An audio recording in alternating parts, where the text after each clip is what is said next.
Today on Exploring Scotland's History, we're going to give you something of the history and the myth surrounding our little village of Taynuilt in Argyll.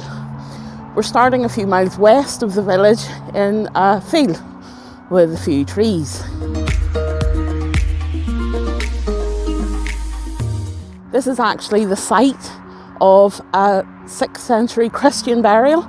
Archaeology hasn't been in yet, so no headstones have been uncovered. But it does prove that there was settlement here quite a long time ago. The site was initially put on the OS map in 1870. The name of the site does suggest that there was possibly an ancient chapel attached, so there is some significance here. We can see some significant conifers behind us, and the local story says that they were planted in a row just after the First World War as a memorial for the fallen of the First World War.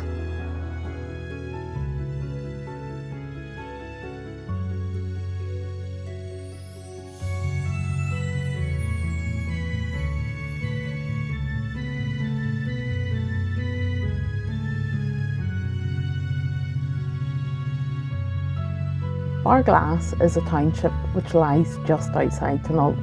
It comprises of 6 roofless buildings. The footage was when we visited the site a couple of winters ago.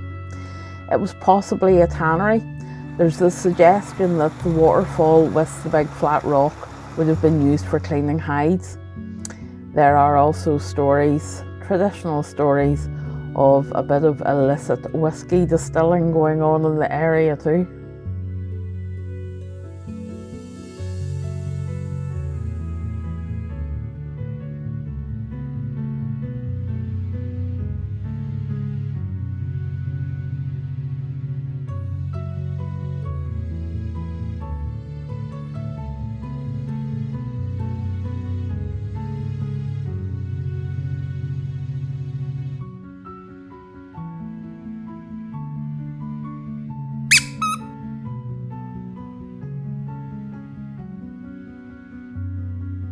So there obviously has been a thriving population in Taynuilt for a very long time, and as we go through the village we'll see more signs of that.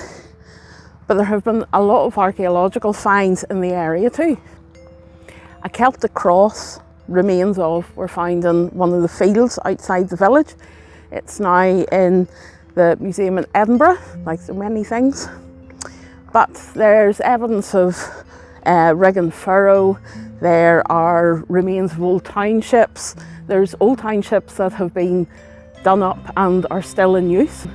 There also have been burial cairns and a copper flat-headed axe found in the village as well. Like all old settlements, there's a wee bit of folklore involved. There are lots of stories I'm going to tell you. This is the Taynuilt Inn. It sits on the crossroads just at the edge of 𝕬𝖆𝖞𝖓𝖚, the Road of the Kings. I have done a video on that, so I'll stick the link up now.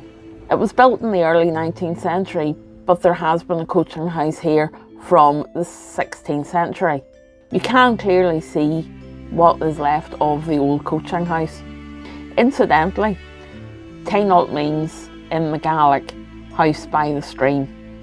Very apt for this wee hotel.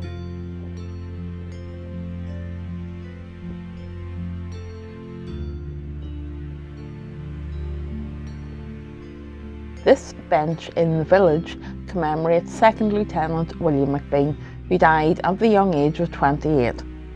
He's buried in Vermelles British Cemetery, which is a couple of miles northwest of Laon in France.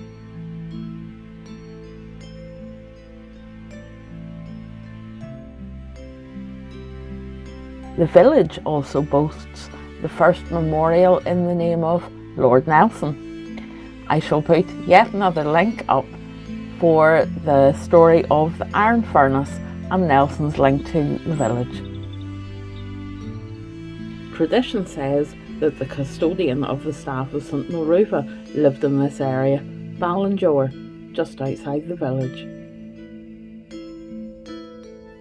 We're now making a short stop at Muckairn Church, and we'll see what history is attached to it. The church that we see today was built in 1829.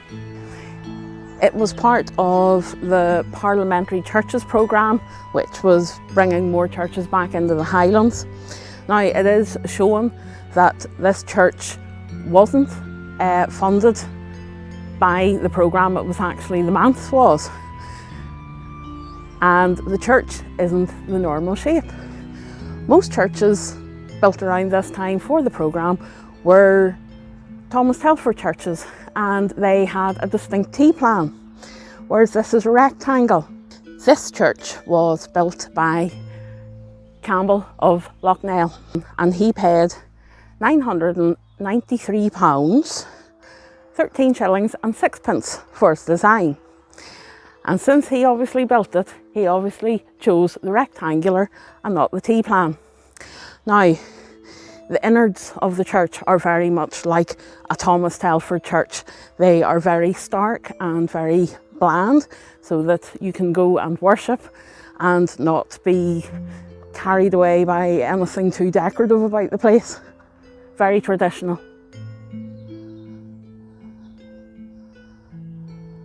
There are remains of an earlier church, however, and here it is. This one is thought to be medieval, what's left of it.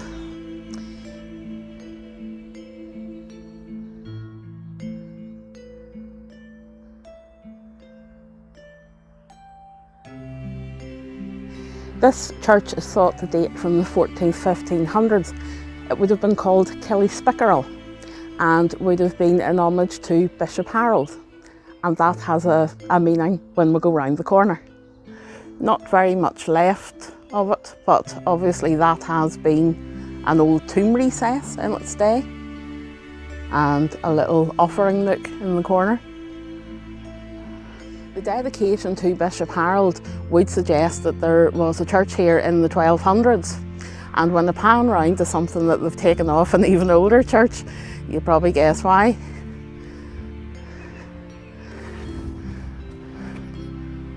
This is a Sheela-na-gig. Had various meanings. People have various ideas what it stood for, but it's clearly pagan. We spotted one when we were at the nunnery on Iona. This poor soul up on the wall has her arms missing, and for some reason quite a bald head, but they were sometimes used to ward off evil. They were sometimes used as a fertility sign and an empowerment of women symbol. But it does make it very clear that when Christianity was young, it was still holding on to some of the pagan relics of old. It's quite hard to see, but there has been a lot of damage around her groin area, which would maybe suggest that as Christianity progressed, they were trying to annihilate the old pagan ways. This is at the other end of the church as well. Some kind of symbolism there. But it's clear that this site has been here for many, many years. There's some mighty impressive coats of arms here on grave slabs and high relief angels. The Trinity.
Taynuilt lies on the shores of Loch Etive.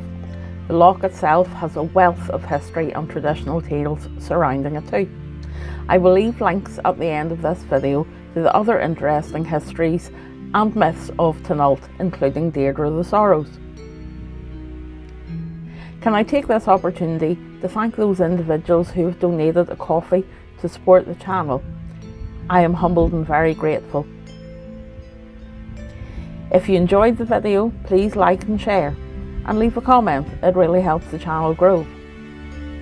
Hitting the subscribe and the bell icons will ensure you don't miss my next outing. Feel free to join me on Facebook and Instagram, both exploring Scotland's history. Until next time, thanks for watching.